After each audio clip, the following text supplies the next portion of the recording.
Mungkin saya mau mulai sedikit dengan kitab suci. Ada 3 tempat yang saya cari, yang saya anggap amat sangat penting. Yaitu yang pertama, Yesus baru saja mulai mengajar, datang ke Nazaret, dan di Nazaret masuk ke dalam sinagoga, dan di situ ia memilih suatu teks dari Nabi Yesaya yang mengatakan apa yang menjadi tugas Yesus. Roh Tuhan ada padaku, oleh sebab ia telah mengurapi aku untuk menyampaikan kabar baik kepada orang-orang miskin, yang telah mengutus aku untuk memberitakan pembebasan kepada orang-orang tawanan dan penglihatan pada orang-orang buta, dan untuk membebaskan orang-orang yang tertindas, untuk memberitahukan rahmat Tuhan telah datang. Kalau kita orang beragama mempunyai tugas, saya kira tidak hanya berlaku bagi kami orang yang mengikuti Yesus. Kita dipanggil tidak untuk mencari diri sendiri, tetapi untuk bela rasa dengan mereka yang miskin, yang tertindas, yang menderita. Teks kedua itu tentu mengenai pengadilan terakhir. Dikatakan Matius 25, Yesus mengumpulkan yang baik di sebelah kanan, yang buruk di sebelah kiri. Lalu dia mengatakan, masuklah ke dalam kerajaan yang disediakan Bapakku. Aku lapar dan kamu memberi makan. Aku miskin, kamu membantu. Aku telanjang, kamu memberi pakaian. Aku di penjara, aku mengunjungi aku. Lalu yang menarik, saya selalu merasa andai kata saya di situ, saya dengar itu langsung cepat-cepat masuk kerajaan Allah. Jangan-jangan Yesus mengatakan, loh kamu belum, tunggu dulu. Tetapi tidak, mereka malah tidak tahu kapan ketemu Yesus. Itu orang-orang yang mungkin tidak tahu tentang Yesus sama sekali. Kapan kami memberi makanan, kapan kami membantu. Lalu Yesus mengatakan, apa yang kamu lakukan pada saudaraku yang paling kecil, kamu lakukan pada aku. Yesus tidak mengatakan bahwa juga surat baptis. Tidak. Sama sekali tidak. Jadi itu mungkin orang yang belum pernah dengar tentang Yesus, atau dengar itu ada orang yang mengikuti Yesus. Nah, barangkali bisa dikatakan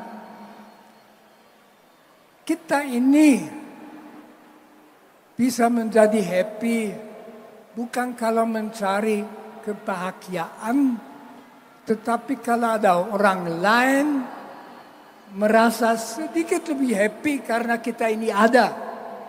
Gak bisa bayangkan kalau kita mati berhadapan dengan Gusti Allah. Gusti Allah duduk, ada yang tarik baju Gusti Allah. Tidak tahu apa Gusti Allah punya baju, ya tidak apa-apa. Tarik. Gusti Allah ada apa ya Pak? Dia bilang, ini orang pernah bantu aku. Tentu Gusti Allah udah tahu, tidak perlu diberitahu. Tetapi itulah kalau ada orang yang berterima kasih bahwa kita pernah muncul di dalam hidupnya. Itu yang dikatakan Yesus. Orang seperti Mother Teresa, kalau ditanya apa Anda happy, saya kira dia tidak akan mengerti. Dia akan jawab, saya tidak punya waktu untuk pikirkan aku happy, masih ada banyak orang yang perlu saya bantu. Maka lembaga daya Dharma itu sesuatu yang amat penting. Dan saya yang tidak terlibat di situ merasa senang. Perlu di dalam umat Katolik, di dalam paroki-paroki, juga di dalam biara-biara, lembaga daya Dharma itu didukung. Didukung bahwa di mana ada umat Katolik, ya orang lain juga merasa beruntung daripadanya. Tentu menarik juga yang ditulis dalam Kisah Para Rasul mengenai umat pertama. Mereka baru saja menemukan Yesus. Mereka ditulis tidak ada yang mengatakan ini milikku, tetapi mereka memiliki semuanya bersama. Tidak ada yang miskin, tidak ada yang lapar. Itu sayang saja tentu kemudian tidak lagi begitu. Bagi saya begitu penting bahwa di Indonesia itu hubungan antara umat beragama sudah menjadi begitu baik justru di dalam hal ini bahwa kita duduk di sini bersama.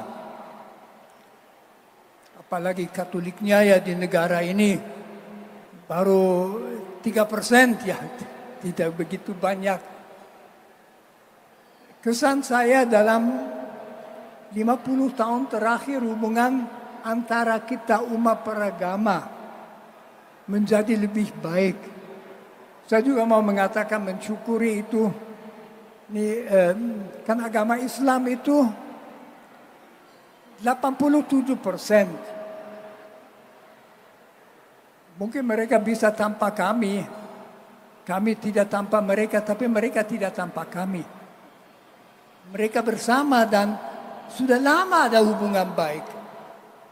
Bahwa masih ada masalah, kadang-kadang intoleransi.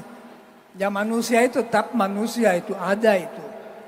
Tetapi kita tahu bahwa itu tidak bagus. Maka lembaga daya Dharma itu sesuatu yang amat hakiki dan perlu merasa dibantu oleh umat Katolik supaya memberikan sumbangan yang kecil tetapi terasa untuk membantu mereka yang masih banyak di Indonesia yang masih miskin, yang masih lemah, yang hidupnya sebetulnya masih kurang manusiawi, yang bisa kita lihat di pinggir jalan setiap hari di Jakarta. Saya tidak tahu apa saya sebetulnya menjawab yang diminta dari saya, mungkin tidak, tapi ya itu saja dari saya. Terima kasih. Tepuk tangan dong.